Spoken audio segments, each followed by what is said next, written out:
Okay, so they have cleared out of the rocky valley where the trap was. They're now out onto the forest floor area, and I'm gonna go back to the Fearatory where this campaign setting is all taking place.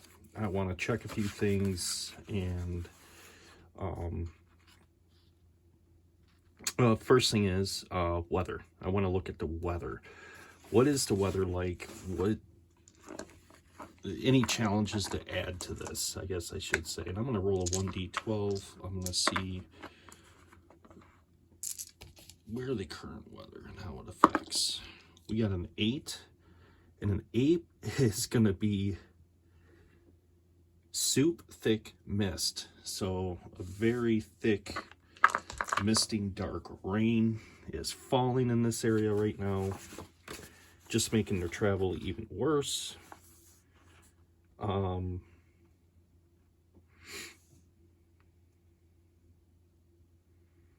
And we're going to go on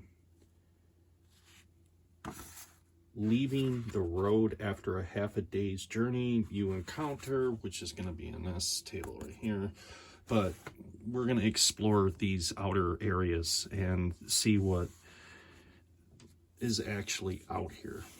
So move that right there.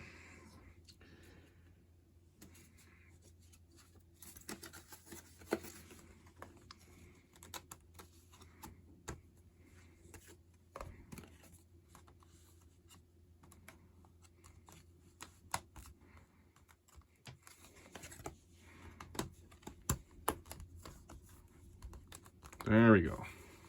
All right. So now I'm gonna have Lagging Court, and he's gonna have his short bow drawn, have an arrow knocked, and he's gonna be leading the way.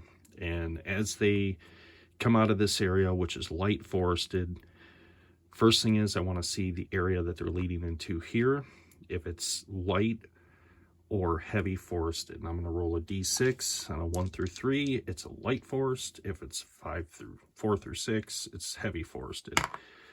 That's going to be heavy forested, heavy forested. Okay. So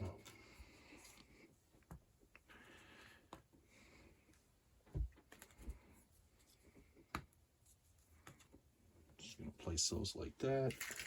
Put a couple of these in. So as they leave the confines of this area, this heavy, thick mist, rain is coming down. It's making it very difficult to navigate as is. They leave out of a lighter forested to where at least they have some into a heavier tree line of denser, thick forest. Now, with that being said, as they enter into this area, I'm going to roll on the table and I'm going to see what they do encounter. And that's going to be a 1d12 as well. Actually, let me back up. I'm going to roll a percentage die, and I'm going to see if there is an encounter in this area. First things first. Let's see what the probability of that is. 99%. Yeah, okay. A 1. A petrified forest. Okay. So as they move further into the forest, I'm going to see if Lagging Court, I'm going to roll against his presence. He gets a +2 to that roll. And see if he notices, hey, wait a minute, these trees are not like normal trees. They're all stone.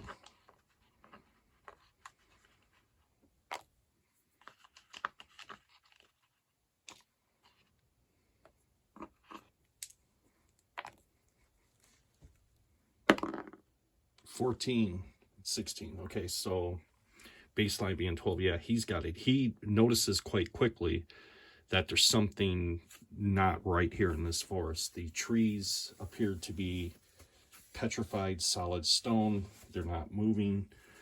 And this is just making for a very, how do we put this, nerve-wracking journey. So I'm going to move these back out of the way. We are going to just move this stuff like this. Boom.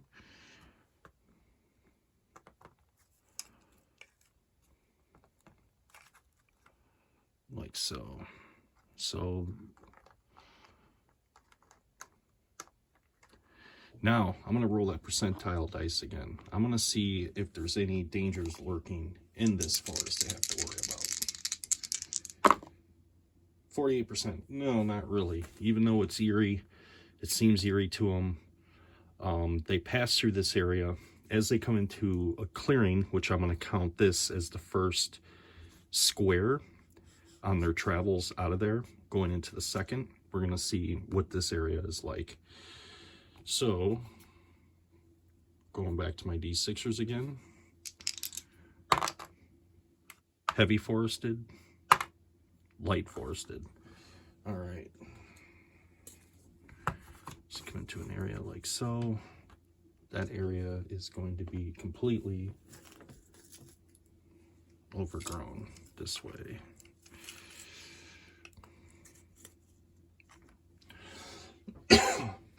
Okay.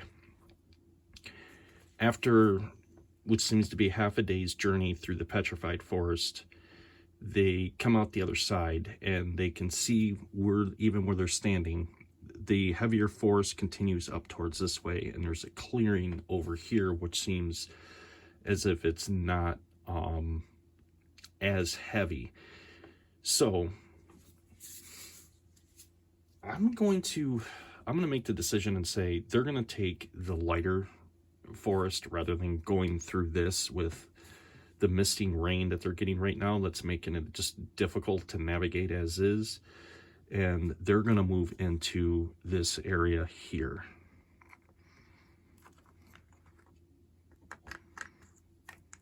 Now, let's roll that percentage die to see if there's anything. 16% low. And that's the way I like it. This may be an uneventful day of travel, which is good. Okay, so they completed the first square of the forest. They moved through this lighter area, and then I'm just going to blank these out.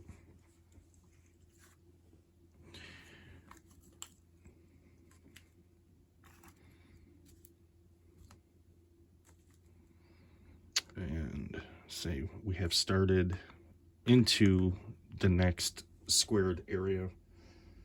And let's see what the forest is like here. Light, heavy. Okay, just the opposite of what I had. Boom,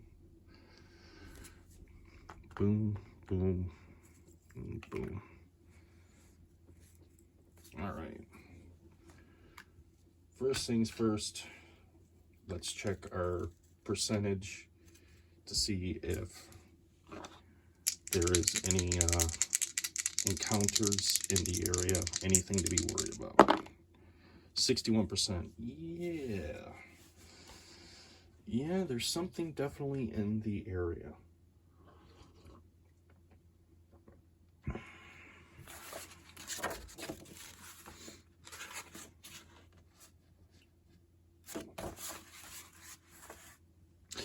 Now, let me see what could be interesting encounters. Something to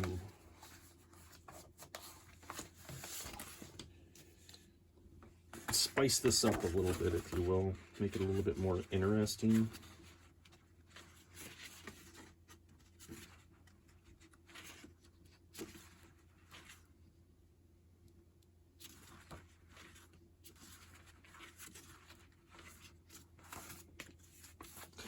I'm going to go to this book right here, Kalo's Book of Monsters, which is, it's interesting, gives you an add-on, but this game's so simple that you could really take any RPG encounter that you have and add to it.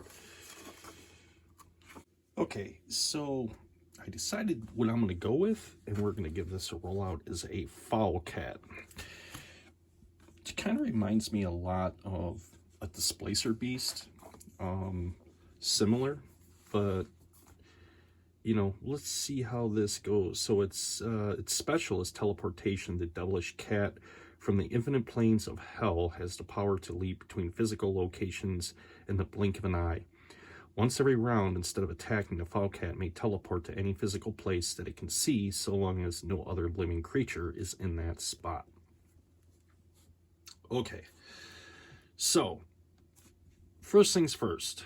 We've gotten to this area. There's an encounter in here that we know of. Let's roll and see. It's going to be light forested. These two areas will be light forested. We have this area is heavily forested. And of course we have this foul cat to deal with. All right.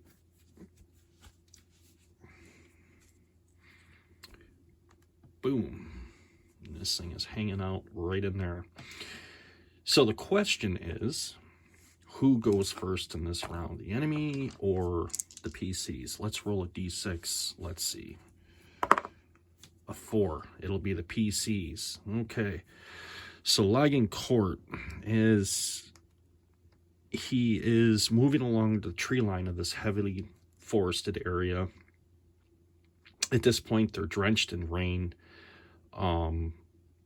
They're really feeling the misery and the woes of adventuring, if you will, at this point. And as he comes into a clearing to where the forests get clear and clear, the vision has improved, even though the rain is falling and it's misty and it's making it hard to see. But without the lack of all the trees, at least you can identify more areas around you than what he normally could. So with that in mind, let's roll. I'm going to roll a presence. I want to see if he is able to see this thing, or if it's blended into its environment well enough to where he cannot. So let's get that out of the way first. His presence is a +2.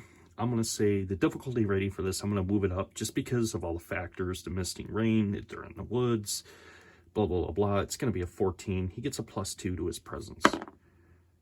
12 + 2 is a 14. So as he moves into the area, something catches his eye. He can see some movement, and then when he really focuses his vision, he can see that there is this large, what looks like predatory animal moving amongst the undergrowth and trees of this area. Okay, well, let's see what we're gonna do here.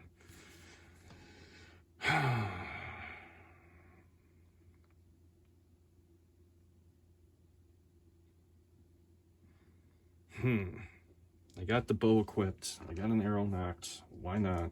We're gonna have to wind up fighting this thing one way or another. So he's gonna take an aim at this thing. It's got a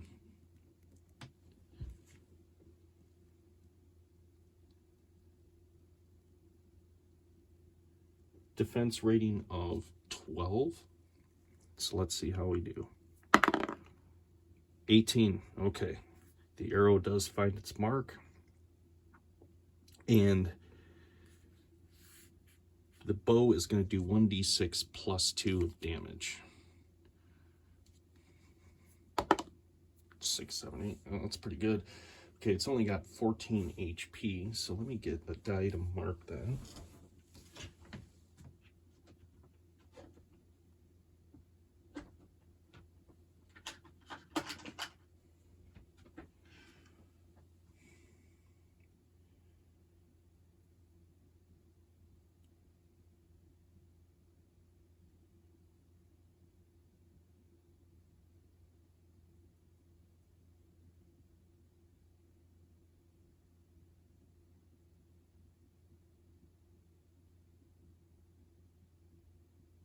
So what the heck, we'll just use this.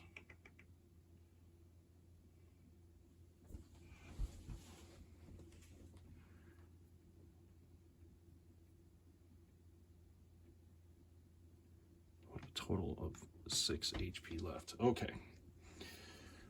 Wham! Hit that sucker. Let's see how it reacts. And I don't think it's gonna react too nicely, but a 6. It's angered. No shit, it's angered. Okay, so the thing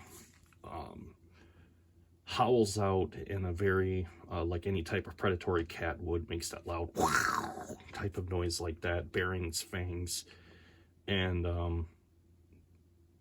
getting ready to pounce. All right, next in the will be Elena. What is Elena gonna do? Well, let me see. I have a shepherd's crook. I don't think I'm gonna be running out there engaging with any great cat at this point. Matter of fact, I think at this point I'm going to scoop the sorcerer up, and I'm going to say, let's go hang out behind this tree over here and take some cover, and hopefully we stay out of its way and let Ligon handle the beast. So that's what they're going to do. They're going to hunker down over there, considering the sorcerer is not doing too well, and the last thing he needs to be engaged in another combat. He's probably not going to make it. And there's so much going on with this that we still have a prominent person in the village we have to go after and take out to appease the basilisk, so can't afford to lose the sorcerer at this point. So Elena's going to, him and the sorcerer are going to hide on the tree line right here, and she's just going to have her weapon at ready if she has to offer protection so he can preserve his strength for the journey ahead. Now it's going to go over to the great cat, and its special is for the fact that it can teleport. Okay, it can see these areas over here, and it's going to boom, boom,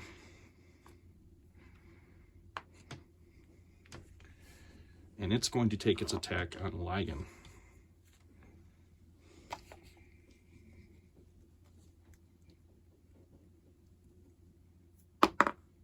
Ooh, 13. You see, does it get any special?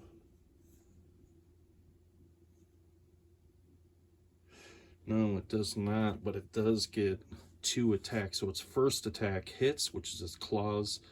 Its second attack, which will be its bite. Let's see if that connects. An 11 does not, but it does get a claw, which is a D3. So we're going to roll a D6.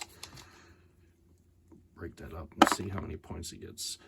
Okay, 2 points, not enough to get through the armor, but quite enough for Ligon to know that it is there. Now, Ligon is in a predicament. He has his bow drawn, he's in close melee combat, and he's going to have to figure out what he's going to do here really quickly. But before that, it's time to re-roll the die and see who goes first in this round. 3. It's going to be the great cat's turn. He's going to take 2 more attacks at Ligon. First attack, claw, misses. Second attack, which will be a bite. Critical fail. Critical fail. And on a fumble,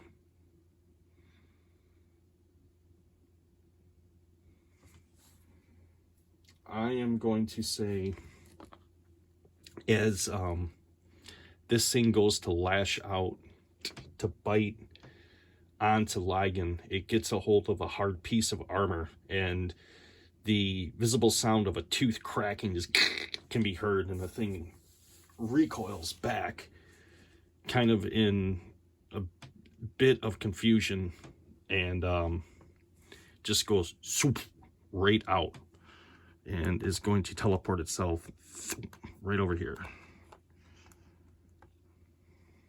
All right. Now, it is Ligon's turn, and first things first, I have to see if Lygan was able to see where it teleported to. That's the first thing before I can even think of making an attack. So that's going to be a presence. Difficulty class is going to be 14. He gets a +2 to that roll. He rolls a 1. He is oblivious completely as to where this cat has went. It's just completely off his radar. He's just looking around, dumbfounded, and in the process of that, I'm going to use his turn to put his bow away and get his two-handed sword out. Okay. Now, these two are just going to hang out where they're hanging out. They're just letting Lygan handle this, considering he is the mercenary of the group and he has some of the best weapons. But let's hope he survives this. So let's roll a d6. Okay, it's the PC's turn. All right, he has a sword drawn. I'm going to say he begins to move out into this area, scanning. I'm going to see if he sees the cat or not. +2. Okay, a 15, so he doesn't have to add it. He does spot the cat. And so now he's going to move. He's counting this 5, 10, 15, which will be half his movement, the way I'm using it for scaling anyway. And he's going to take an attack. He gets a +3 to his roll. 7, 8, 9, 10. No, he misses. Okay. Now it is the cat's turn. The cat is, well, he's been found out, so he's going to deliver 2 attacks. Just bam. First attack for the claws, 18, does hit. Second attack with a bite, 18. So, yeah. All right, first attack with the claw is a 5. The bite, which will be a d4. So lowering the 5, lowering it for the armor for Lygan, that'll be 3 points, and now the bite will be 2 points. So he's going to take a total of 5 points of damage. Eesh.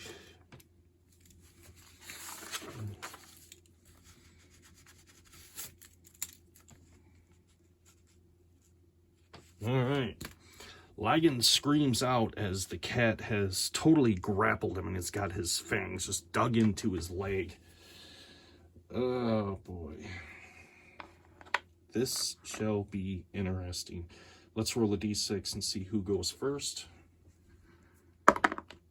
A 2. It's going to be the, the great cat again. So now, I'm going to see if the great cat can roll higher than his strength. His strength is a 14 to overcome him and continue biting him. So let's see how that's going to work out. A 15. Yeah, he's able to overpower Lygan, and he is now going to deliver another bite. He is still grappled and connected to him. That's a 2. So the armor does reduce that to no damage, but he is still connected. Now it's Lygan's turn. So first things first, Lygan's got this cat grappled onto him. He's going to have to try to break free of the cat before he can even think of an attack. So he's going to have to roll higher than a 15, what the cat currently has, or he's going to remain grappled. So he's got a +3 to his roll. 7. Oh, he's struggling with the cat. The cat has just greatly overpowered him. Well, now what do we do here? He is in trouble. How do I want to do this? I'm going to see Elena and Burnt Skull Splitter are waiting for the all clear. They're hanging out over here. I'm going to roll for the presence. And she's got a +3 for that. I want to see if she can hear the struggle that's going on and you know, make the cognitive awareness that she needs to jump in and help. Let's see. 18, she does. So she can hear Ligon screaming and grappling with this cat. And she's just like, okay, all hands on deck. We got to go in. We got to do something because, well, can't lose him. And she's going to begin heading towards him. 5, 10, 15. As she comes into the area where she can see the sound, she can see that the cat has got Ligon pinned down on his leg, digging its fangs into it. And Brent's skull splitter is 5, 10, 15, bringing up the rear, slowly but surely, wounded, not feeling good, drenched and soaked, and just overall freaking miserable. Okay, that's going to be that round. Let's roll that 6-sider and see who's going to start the next round. PCs. Okay, so Ligon Court's going to... This is how I want to do this. He's still grappling with this cat. It's going to be unable to teleport because it's currently engaged in combat. So I'm going to have Elena go first, and she's going to make her move 5, 10, and I'm going to have her swing the crook at the great cat and see if she can hit it. It's going to be a DR 12. Okay, so she landed, and plus her bonus of 1, 13, which would be more than enough. She's going to roll damage now. And unfortunately, this thing does have a defense rating. If I've seen that, I believe it's a -2 for its fur. Yeah, thick fur, -D2. -D2. So let's see what the negative will be. A 2. Okay. Okay, so she does a total of 4 points of damage, subtracting 2. The great cat's going to receive 2 more points, which is going to take it down to 4. And the thing is going to lash out, and ultimately,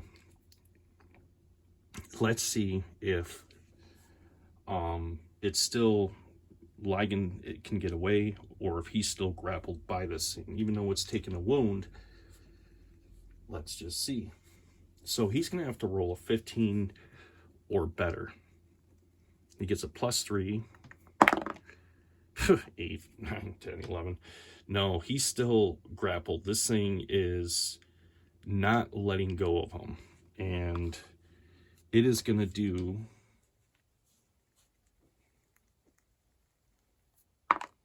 another, well, no damage, but it's still trying to wound Ligon. Okay, last but not least is Brent's skull splitter. So he's going to try to help out. 5, 10. He moves up and he's going to swing his staff at this thing, and let's see what winds up happening.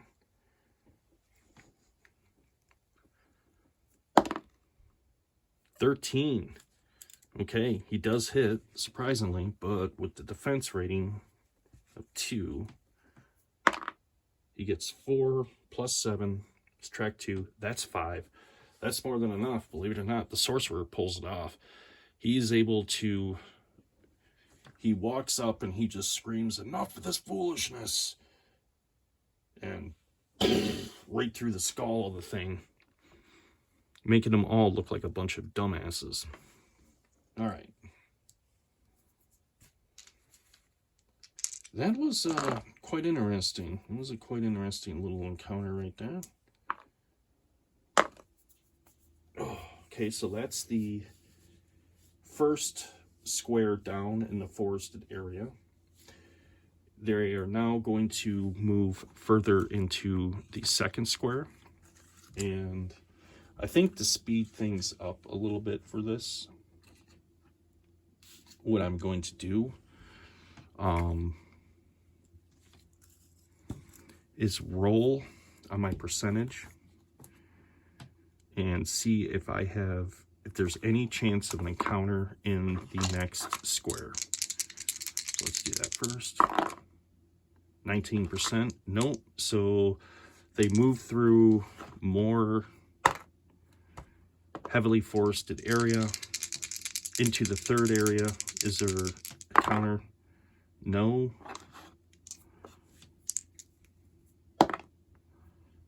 That becomes light forested, and then the last in area that they do move into is 04. Yeah, there's nothing.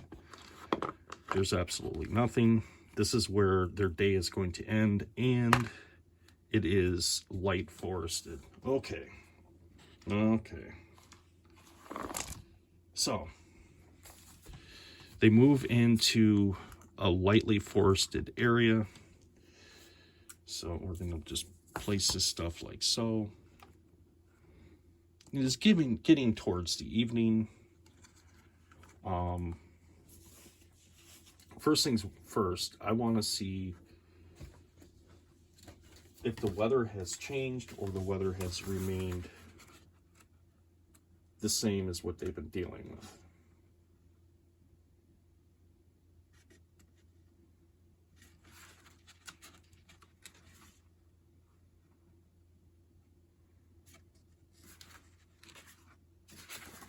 So let's roll a 1d12 on the weather chart. Let's see what we get there. 10. Okay, so it says irritating drizzle. I'm just going to say that's still a mist. They're still getting the misting rain. Now, they're going to have to try to make camp here for the evening. And they're going to have to do their best to try to scrounge and see what they can find for firewood and see if they can get something going. They do have torches, flint and steel. Let me see. One of them, if I remember correctly, does have lantern and lantern oil, so they can always use the lantern oil to get something going if they have to. But first things first, I'm gonna have, let me see who has the best ability score for this. Hands down, that's gonna be Elena. So Elena's going to search around using her presence. I'm going to see if she is able to find suitable material for a decent fire, and we're going to go from there. Difficulty rating, considering it's raining, it's been wet, I'm going to say it's going to be a 14. She's going to get a +3 to her roll. A 2. So no, she's unable to procure any decent wood to start a fire. So they're going to have themselves a cold camp.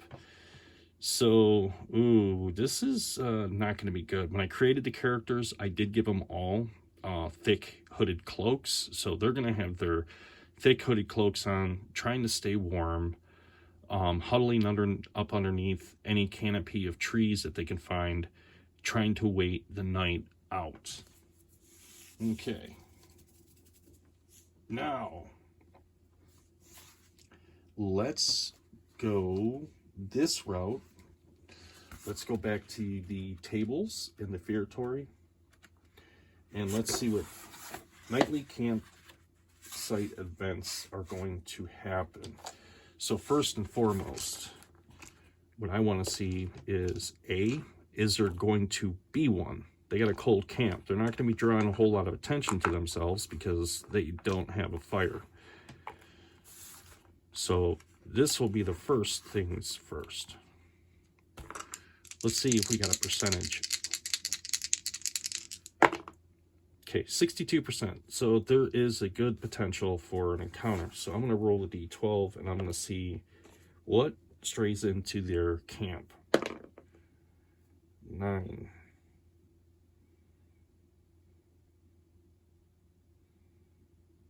Oh, man.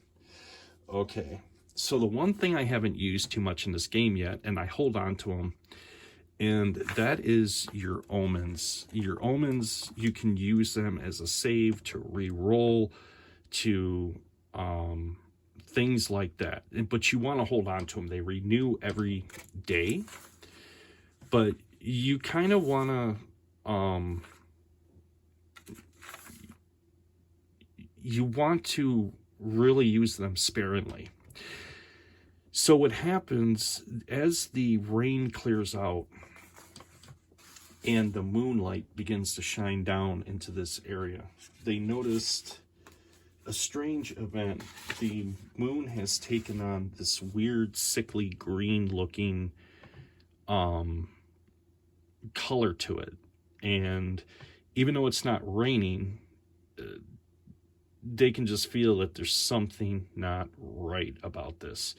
As a result, they all lose one omen for the following day, which is going to stink. So, but at least it's just for one day, and hopefully we don't have to use them. But they have lost one omen. The night has passed on into the following day. Let's roll on the weather chart. It has cleared out. Let's see what the next day has to offer. Hopefully it's better.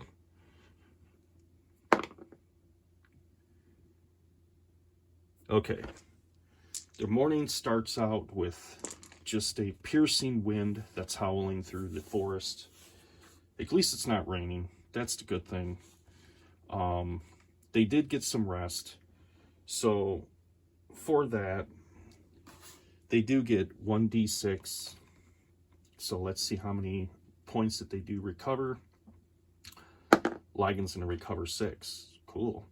Elena, 6. Wow. And then Brent Skull Splitter, 3. Okay, well, not complaining. I'm going to take them. So they do recover.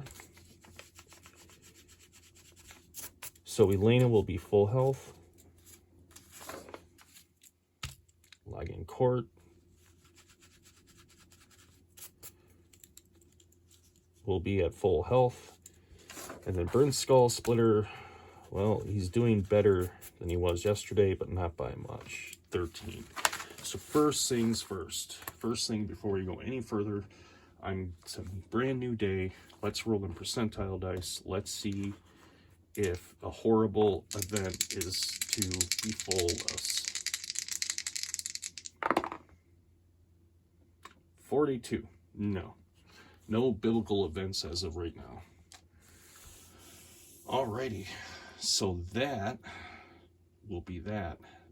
Now, it is morning. I'm going to cancel off more of their rations and their water, because we're running low on those, and pretty soon we're going to have to resupply on everything.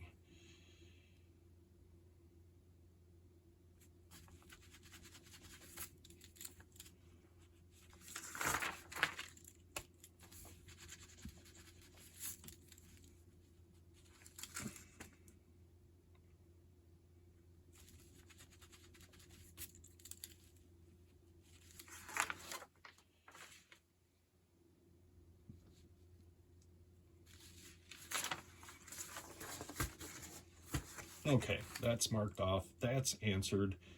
They begin their movement now. They have one more square area to go through right here, because they are currently right here in the forested area before they get back out onto the main road. So let's see if there's a percentage of any encounters there.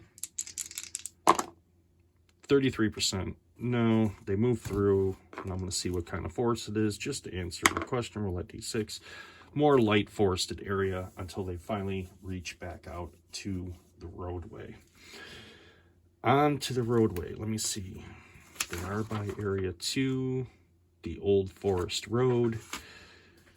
I'm going to say they spend half their day traveling the old forest road. Do they run into any encounters? Let's see. 34%. No, it's a quiet travel until they reach back to the village. Now that they're into the village, they're going to have they got some researching to do. They found plenty of treasure. They have to get appraised to figure out what it does and how to use it. B, they have a public figure that they have to take out to appease the basilisk. So I'm going to have to sit down and I'm going to have to pencil that in and figure out how I want to build the adventure around the village and flesh that out and add more to it. But with my MorkBorg, that's where this is going to conclude. I'm going to leave it off on that cliffhanger right there. So the next time I decide to play MorkBorg and I go to open it up, I know I'm starting in this village, and these are the things that I'm going to have to get done to complete that, to get back out into the map and open up that map world a little bit more. But I think with that, this is going to bring my MorkBorg gaming session for right now to an end. And this is like how I like to do it. This is how I like to do them. Play through them and then cycle out another game, play through that a little bit, and then just to keep things fresh. Just to keep things fresh. All right, my friends. This is Artichoke Dip, and hope you guys have enjoyed these series of videos and enjoyed watching them and going through this with me to see how the events unfolded and how they've fared so far, and how the story has, you know, been put together out of just a few random tables and some answers to yes/no questions. That's been very simplified, not too over heavy on the random tables, not too heavy with the oracle, you know, in my opinion, just right. The kind of gaming that I like to do. All right, guys, with that being said, this is Artichoke Dip, signing off.